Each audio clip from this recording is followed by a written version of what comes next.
여의도미션 구독자 여러분 안녕하십니까, 박정호입니다. 오늘은 많은 분들이 이제 우리나라뿐만 아니라 전 세계적으로 새로운 큰 파장을 열 산업이 뭔지 많이들 궁금해하시는 찰나에 정말 좋은 저서에 또 우리가 이분만큼 우리나라에서 또 대가를 모실 수 있을까 하는 교수님 한번 모시고 미래지향적인 분야에 대한 얘기를 좀 나눠볼까 합니다. 이번에 로봇의 미래라는 저서를 출간하신 공경철 카이스트 교수님 모셨습니다. 앞서서 말씀 주시기를 우리나라의 제조 현장에 그 사람들의 그 정교한 손길, 이게 우리 로봇 생태계를 만드는 중요한 강점이다, 이 말씀 주셨는데, 두 번째로 질문 드릴 건 그럼 그겁니다. 그런 것을 로봇화 할 수 있는 세계 최고 수준의 연구자들, 엔지니어들 우리나라에 있나요? 교수님 말고요.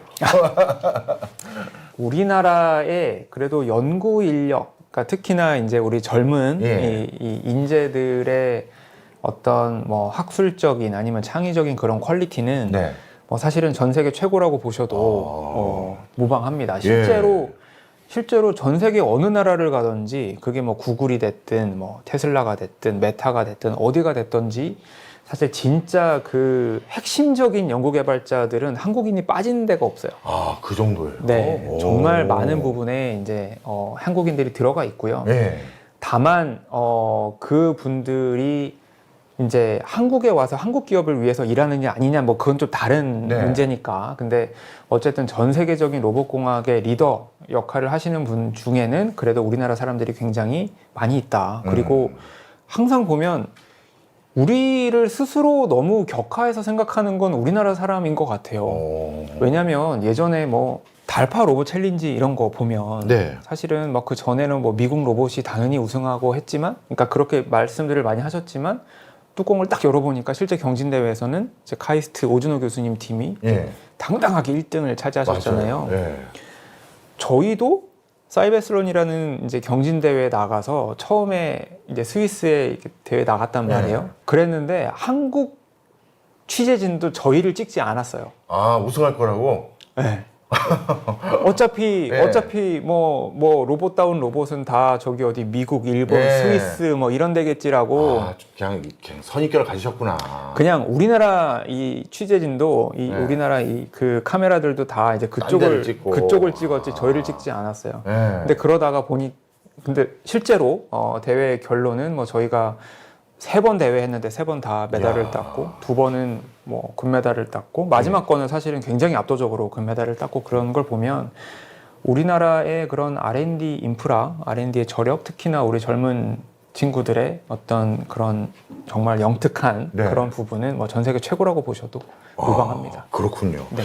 그러면 이제 마지막으로 좀 더 국가가 이걸 서포트 해줄 수 있는 환경이 굉장히 중요할 것 같아요. 이미 우리가 제조 환경 가지고 있는 토양이 있고 우수 연구진과 엔지니어들 소양도 굉장히 높은 거라면, 뭔가 아까 말씀 주시기를 여러 군데서 데이터만 많이 얻어도 완벽하게 달라지는 걸 우리가 확인했기 때문에요. 뭐 병원이나 학교나 물류 현장 이런 데서 데이터가 원활하게 수급될 수 있는 그런, 아니면 실제 실증할 수 있는 환경은 있습니까? 실증센터 같은 게 생각보다 여러 군데 만들어지고 있어요. 그러니까 예를 들면 대구에도 보면 실제 로봇에 대한 어떤 테스트 필드를 굉장히 이제 대규모로 만들어서 새롭게 만들어진 로봇들을 거기에 실증도 해보고 데이터도 쌓고 이런 것도 만들어지고 있고요. 많은 지자체들이 실제로 이제 그런 역할을 하고 있고, 뭐 카이스트가 있는 대전만 하더라도 뭐 딥테크 스케일업 밸리 이런 걸 통해서 이제 카이스트에 있는 기술을 좀 공유를 하면서 여러 스타트업들을 같이 길러내자. 그 가운데 실증도 하고 데이터도 쌓고 이런 게 있는데, 지금 보면 분명히 우리가 뭐 그런 이제 반도체 기술이나 이런 뭐 소수의 아주 독특한 기술 덕분에 좀 한숨 돌렸잖아요. 그렇게 되고 있는데, 지금 로봇 기술을 보면 분명히 또 약간의 위기감이 느껴지는 건 사실입니다. 근데 이런 상황에서 우리가 분명히 요소에는 장점이 있고 우리에게 기회가 있는데, 이때 이제 진짜 필요한 거는 가버넌스인 것 같아요. 이게 우리가 갖고 있는 가장 어떻게 보면 허들이라고 할까요? 그 허들은 뭐 아까도 말씀 나눴지만 중국이나 미국에 비해서 인적 규모가 턱없이 부족하고요. 그 다음에 시장의 규모도 아주 많이 부족합니다. 그렇게 치면 지금 이 로봇 산업이라는 거는 반도체랑은 조금 결이 달라요. 예. 이거는 사실은 국가의 미래이자 우리의 어떤 뭐 고령화나 이런 네. 사회 문제를 해결할 수 있는 하나의 어떤 소셜 솔루션이자 굉장히 다양한 관점에서 중요한 역할을 하고 있는 거기 때문에 이거는 우리가 너무 자유 경제 체제에 맡겨놓기보다는 이거는 정말 국가적 가버넌스를 통해서 뭐 미국, 중국, 그러면 우리는 우리만의 뭔가를 조금 찾도록 뭔가 지원을 좀 해볼까 이런 수준이 아니라 네. 이제는 진짜 국가적 가버넌스가 필요하다라는 시점이 드는데 예. 우리나라가 이렇게까지 성장해 온 배경에는 경쟁심이 있잖아요. 예. 그런데 우리나라가 외부랑 경쟁하면 반드시 이제 잘 하는데 예. 또 그 경쟁심이 많은 시간은 우리 내부에서도 경쟁을 해요. 그렇죠. 서로 경쟁을 네. 하고 그러니까 어떤 데이터를 쌓으면 이 데이터는 내 거, 이 데이터는 저기 거, 어떤 뭐 기술을 만들면 이 기술은 또 우리 거, 저기 거 이렇게 막 나눠지고 예. 그러는데 지금 로봇 산업에 있어서 그래도 이런 미중 패권 사이에서 우리나라가 제대로 뭔가를 하려면 예. 예전에 우리 국가적인 어떤 그런 이슈가 있었을 때 항상 이걸 이겨낸 건 예. 단합된 그렇죠. 이 우리는 대한민국인이야 이러면서 네, 다 같이 네. 뭉쳤던 그런 게 있잖아요. 아. 지금은 좀 그런 사회적인 부분보다는 기술적이라고 하는 굉장히 새로운 면이 예. 있지만 이제는 새롭게 한번 기술적으로 뭉치면 좋지 않을까라는 생각이 들고 근데 이게 제가 막 새롭게 주장하는 게 아니고요. 네. 제 그 책에도 뭐 자세하게 한 챕터를 다 할애해서 자세하게 써놓긴 했는데 지금 우리나라 정부에서도 이런 어떤 얼라이언스의 필요성에 대해서는 너무 잘 인지를 하고 있고요. 그래서 예전처럼 그냥 각계전투에서 서로 경쟁해서 이기는 팀한테 뭔가 기회를 줄 게가 아니라 이제는 좀 대한민국의 기술 지도를 전체를 그려서 우리 모두가 다 같이 합심해서 제대로 한번 이겨보자, 싸워보자라고 하는 분위기는 분명히 만들어지고 있습니다. 아, 그렇군요. 예. 이야, 뭔가 진짜 꿈틀꿈틀 되는 그런 느낌도 있고요. 저도 책을 읽어본 사람으로서 로봇 산업을 앞으로 어떻게 조망해야 될지 책 몇 면에서 저는 행간을 진짜 많이 읽게 되는데요.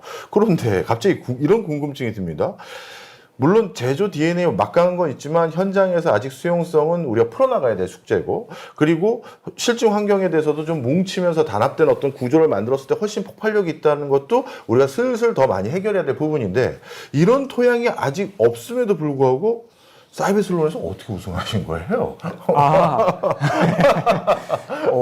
네, 갑자기 저의 개인적인 부분 갑자기 궁금해서요. 카이스트에서 어떻게 이걸 우승했는지. 일단은 네. 아까도 말씀드렸지만 우리의 연구개발 역량은 예. 그러니까 우리나라의 네. 연구개발 역량이자 그리고 카이스트의 연구개발 역량은 정말 세계적이고요. 예를 들면 저희 학생들이 미국의 유수 대학에 이제 방문을 하잖아요. 예. 그러면 깜짝 놀래요. 왜요?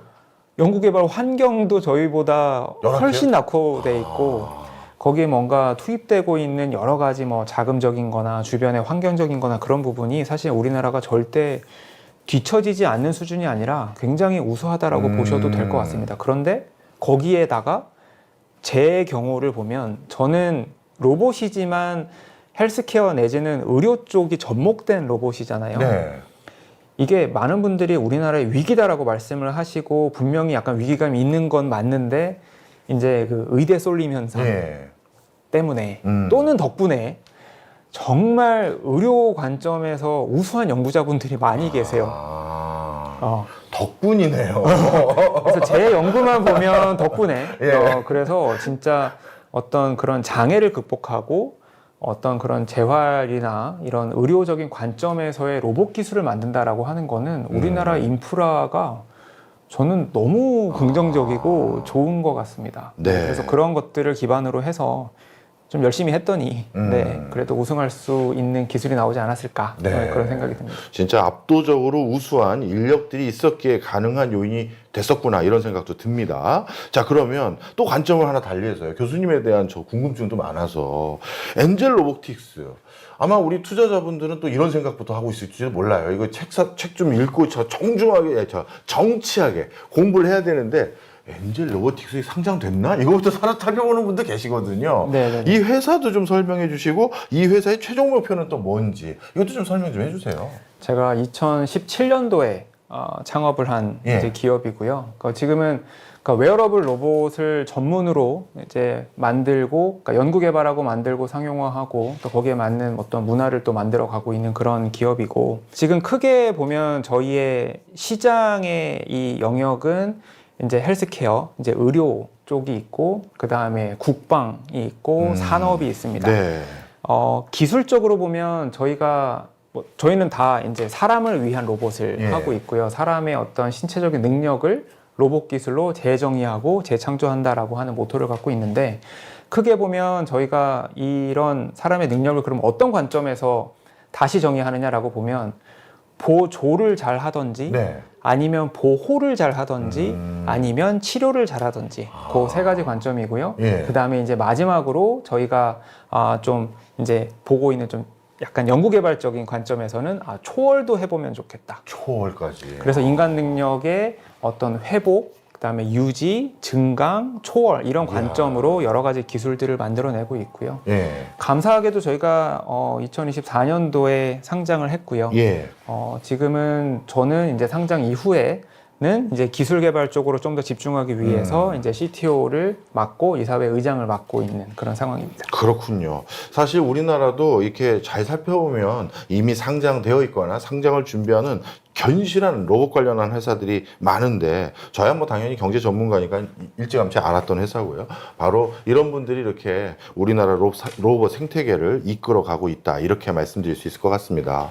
자, 그러면요, 이런 상황 속에서 오늘 좀 힌트도 좀 주세요.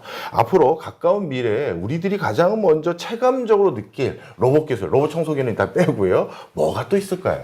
일단은 제가 뭐 팔이 안으로 굽어서 그런지 모르겠지만 예. 일단 지금 어지간한 병원에 가시면 저희 로봇을 다 찾으실 수 있을 거예요. 예. 그래서 아직 건강하시니까 네. 아직은 뭐 활동하시는데 전혀 문제가 없기 때문에 아직 실제로 입어보지 않으셨을 수도 있지만, 실제로 좀 걷기 어려우신 뭐 질환을 갖고 계신 분들은 어렵지 않게 이제 저희 로봇을 착용할 수 있고 그걸로 재활 치료를 할 수 있는 네. 그런 환경이 실제로 마련이 됐다라는 부분도 있고요.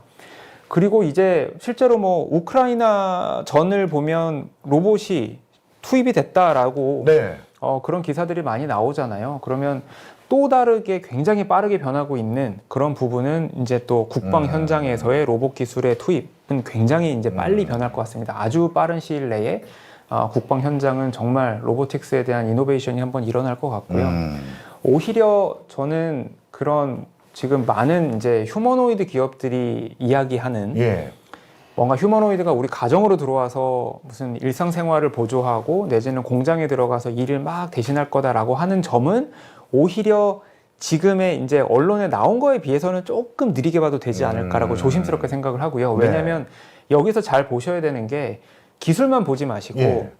이 모든 산업이 실제로 그 기술이 산업화가 되고 문화가 되고 실제로 사람들이 받아들이고 하려면, 우리 아까 사실 예. 대화 나눈 부분이지만, 기술 개발 다음에 표준화와 규격과 인증과 허가와 이런 것들이 이제 다 따라와 주고, 제도가 있어야죠. 그 다음에 시장에 조심스럽게 들어왔다가 여기서부터 이제 그 PMS라고 하죠. 포스트 마켓 서베일런스라고 네. 그러니까 시장에 들어가서의 여러 피드백을 통해서 기술이 안전하게 또는 안정화되고, 그 다음에서야 비로소 이제 조금은 폭발적으로 이제 시장이 커지는 거니까, 실제로 보면 지금 로봇 기술, 특히나 휴머노이드나 이런 기술을 보셨을 때 이게 어느 기업이 표준화할 가능성이 있는지, 어느 기업이 정말 규격의 뭔가 선도 주자가 될 수 있는지, 그런 부분을 좀 보시면 좋지 않을까 싶고요. 제가 아까 국방을 예로 든 이유는, 네. 국방은 여기서 조금은 자유로워요. 예. 국방은 뭐 규격이나 이런 걸 따지는 것보다는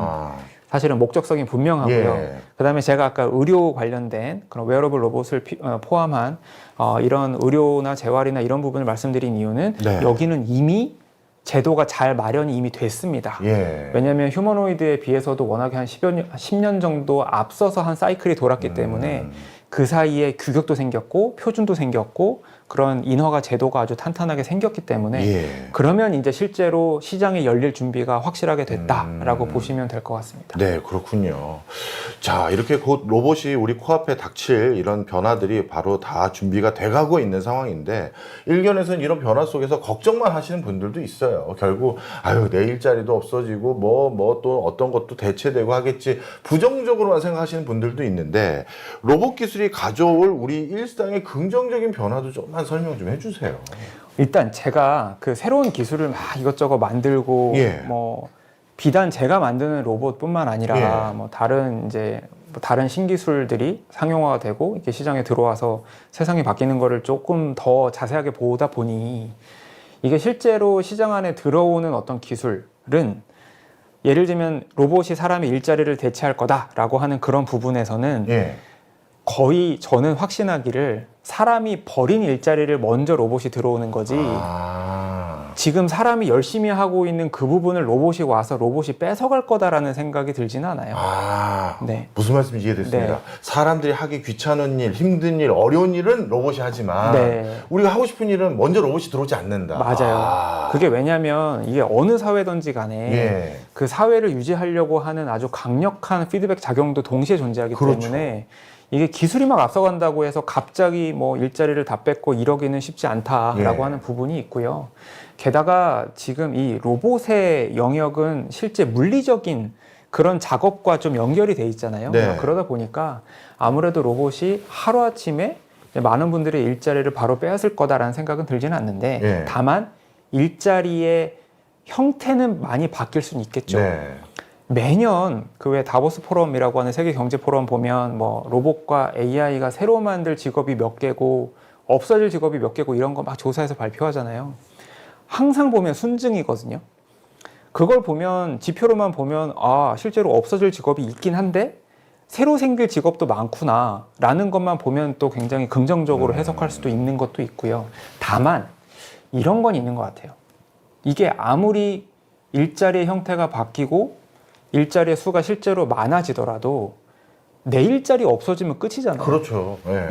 이게 뭐 남의 일자리가 늘든 예. 말든 그게 중요한 게 아니라 내가 하고 있는 내 일자리가 갑자기 뭐 로봇이 들어왔다고 해서 바뀌었네요. 그러면 저 개인에게는 큰일이니까 네. 이제 이 여러 분들이 걱정하시는 게 전체 사회적으로 일이 늘어나 줄어 아니면 일이 어떻게 바뀌어 이걸 걱정하시는 게 아니라 그렇네요. 내가 하고 있는 나의 일이 계속 될 수 있을까? 예. 조금 더 이제 개인적인 질문으로 넘어가면 나는 지금 내가 잘하고 있는 내가 잘하는 이 일을 별로 바꾸지 않고 계속할 수 계속해서 있을까? 일하면서 돈 벌 수 있을까에 대한 걱정이겠죠. 예, 맞아요. 예. 네, 그게 걱정일 텐데 거기에 대한 질문이라면 그래도 조금은 긴장하셔야 될 수도 있겠다. 분명히 조금은 바뀔 겁니다. 예. 어떻게든지 바뀔 거고요. 그 형태가 뭐 정확히 뭐라고 제가 말씀드릴 수는 없지만 왜냐하면 제가 로봇을 연구하고 로봇을 개발하고 로봇을 상용화하고 이런 패턴도 최근에 많이 바뀌었거든요. 네. 정말 어떻게 보면 그 기술의 최전선에 있는 로봇을 실제로 연구하고 만드는 패러다임 자체가 바뀌는 상황인데 하긴 그렇네요. 네, 그게 지금 굉장히 다 이렇게 뒤바뀌고 있는 상황에 이제 그렇게 해서 만들어지는 여러 가지 기술들이 분명히 긍정적인데요. 네. 크게 보면 거시적으로 보면 긍정적인데 개인으로 보면 분명히 바뀌어야 될 겁니다. 그래서 제가 당부드리고 싶은 건 예. 융통성을 유지를 해주셔야 되고 뭔가 달라지는 거에 대해서 관심을 여시고 걱정하지 마시고 아 내가 그러면 지금 뭘 잘하고 있으니까 내가 뭘 잘하고 있는 거에서 어떻게 뭘 변화시키면 달라지는 미래에 대응할 수 있지에 대한 질문만 놓지 않으시면 기회는 훨씬 많아질 거예요. 그런데 아까 우리 말씀 나눈 것처럼 나는 지금 요걸 하고 있는데 예. 요거에서 나 하나도 바꾸고 싶지 않고 이걸 그대로 간다 그러면 예. 하나의 기술이 갖는 라이프 사이클이 짧아진 건 사실입니다. 예. 네, 그래서 그거는 조금 유념해 주시면 좋지 않을까라는 생각을 네. 말씀드립니다.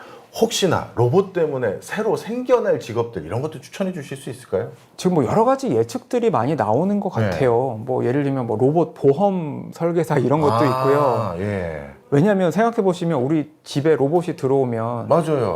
우리 바깥에 자동차 타고 다니잖아요. 네. 자동차는 안전한 기술인가요? 아니죠. 아니죠. 움직이니까요. 여전히 사고 엄청나게 많이 그럼요. 나고요. 실제로 자동차에 의해서 사망사고도 많이 나고, 그럼에도 불구하고 자동차가 우리 일상이 되고 우리 사회의 근간이 되는 이유는 거기에 또 맞는 사회적인 보장제도가 있고 보험이 있고 네. 또 머지않아 이렇게 조금만 가면 수리센터가 있고 네. 아니면 또 뭐 리스나 렌트 같은 이런 파이낸셜 프로그램도 있고 이런 모든 게 다 갖춰져 있기 때문에 예. 지금 자동차라는 어떻게 보면 굉장히 위험하고 무서운 기술이지만 이게 네. 정말 안전하고 우리 일상이 되잖아요. 예. 근데 똑같이 로봇이 일상이 된다면서요. 예. 그걸 가정하면 지금 자동차 시장이 갖고 있는 그런 여러 가지 보장제도, 보험제도, 아니면 금융제도, 뭐 이런 여러 가지 것들이 거의 데칼코마니처럼 로봇 시장에도 생기겠죠. 예. 그러면 이런 것들은 기존에 없으니까 예. 네, 이거는 뭔가 로봇 산업이 진짜로 우리 일상으로 들어온다면 새로 생겨날 그런 일자리들이 되지 않을까라는 생각이 듭니다. 진짜 그렇겠네요. 그런 관점에서 살펴보니까 또 다른 형태로 기회 요인들도 많겠구나 이런 생각도 듭니다. 자, 그러면 마지막 질문 제가 이렇게 한번 드려볼까요? 지금까지는 세계적인 로봇 엔지니어 그리고 기업의 설립자 이런 프론티어한 분야의 국한에서 여쭤봤다면 또 카이스트 교수님이시기도 하니까 이번에는 교육 관점에서 한번 여쭤보겠습니다. 이 본격화될 로봇의 시대에 아이들에게는 어떻게 교육해야 될까요? 사실 네, 지금까지 주셨던 질문 중에 뭐 제일 어떻게 보면 좀 조심스럽고 조금은 위험하고 뭐 예. 그런 답변일 수도 있을 것 같아요. 근데 어디까지나 제 개인적인 의견이라는 그 부분을 말씀드리고요. 제가 왜 이렇게 조심하냐면 네. 얼마 전에 다른 강연 나가서 네. 교육에 대한 말씀을 조금 나눴는데 네. 나는 생각이 달라요 라고 하면서 막 부모님들이 연락을 주시더라고요. 그래서 약간 사실은 조금 쫄아 있는 네, 그런 상황입니다. 근데 그럼에도 불구하고 제 의견은 달라지진 않는 것 같아요. 예. 뭐냐면 이게 제가 봐도 너무 빨리 변해요. 네. AI 기술, 로봇 기술 이런 모든 것들이 너무 빨리 변하고요. 그 기술의 발전 속도에 따라서 우리의 직업의 상이 바뀌고 막 투자를 하고 돈이 흐르고 이런 원리가 바뀌고 모든 것들이 너무 빨리 변하거든요. 그러면 이 상황에서 우리가 가져야 될 건 뭐냐라고 하면 새로운 거를 있는 그대로 받아들일 수 있는 융통성이자 여유죠. 근데 뭔가 새로운 거를 받아들이고 이거를 기회로 해석을 하고 여기서부터 나는 뭘 더 이런 기회를 활용해서 내가 제대로 뭔가를 만들어낼 수 있지라는 생각을 하려면 시간적으로도 여유가 있어야 되고요. 그 다음에 이 뭐 여러 가지 에너지 관점에서도 여유가 있어야 되겠죠. 네. 근데 그런 관점에서 보기엔 지금 우리의 어떤 교육적인 문화, 우리의 교육적인 제도는 학생들에게 있어서 너무 여유를 허락하지 않는 거 아닌가. 어떤 하나에 딱 획일화돼 있는 그런 어떤 시스템이 보여지고 예를 들면 굉장히 공부를 잘하면 학원 가면 뭐 의대 반. 네. 요즘은 그것도 나눠져 있는 거 아세요? 네. 네. 서울 소재 의대 반, 그렇죠. 지방 소재 의대 반. 네. 뭐 저 그거 진짜 보고 정말 경악을 금치 못했는데요. 그러니까 그렇게 뭔가 이렇게 내 성적에 따라서 나래비가 딱 세워지고 그 안에서 나는 정말 밤 늦게까지 내 모든 걸 다 갈아 넣어야 되는 그런 상황이 지속이 돼서 좋은 대학에 갔다라고 해본들 그렇게까지 정말 여유 없이 모든 걸 갈아 넣어서 가면 여유가 없어요. 왜냐하면 나는 노력을 너무 많이 했잖아요. 예. 그러니까 사실은 보상을 받아야 돼요. 보상 심리가 발동한 이상 어떻게 여유를 가지고 하겠어요. 내가 믿어온 걸로 나는 승부를 봐야지. 그렇게 되니까 자꾸 예전에 믿었던 게 그대로 반복되고 뭔가 이게 맞기를 바라고 네. 그러니까 융통성이 사라지고 그렇게 하다 보면 이게 지금 뭐 로봇 기술이나 AI 기술이 아무리 뭐 빨리 발전하고 뭐 이런 거를 떠나서 어떤 기술이든지 간에 좀 변화에 능동적으로 대응할 수 있는 인재가 길러지긴 어렵지 않을까.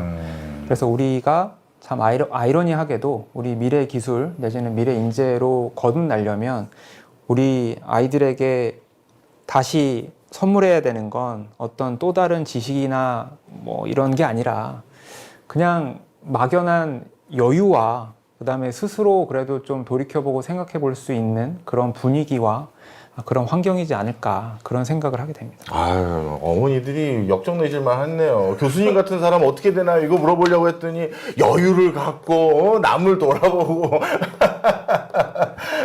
죄송합니다. 중요하죠. 사실 점점 저도 로봇이 대두되고 나면 직장에서 누굴 뽑을 때는 에피션시, 효율성만 가지고 누굴 뽑는 선택지보다는 아, 이분이 내 옆자리에 앉아줬으면 좋겠다, 이런 의미도 점점 커질 것 같다는 생각도 해봤는데, 그런 관점에서도 저도 참 동의되는 부분이 많았던 얘기인 것 같습니다. 오늘 공경추월 교수님, 저도 사실 라디오 진행하고 유튜브 진행하다 보니까 사실 회사는 진작부터 알고 있었고 카이스트 재직하신 교수님이 설립한 회사다라는 것도 알고 있어서 언제쯤 한번 기회 되면 이런 분 만날까 하다가 이런 호사를 누리게 됐는데, 우리나라 로봇 산업 제2의 반도체로 꼭 육성해 주시길 간곡히 부탁드립니다. 화이팅입니다. 화이팅! 네. 화이팅! 고맙습니다. 감사합니다.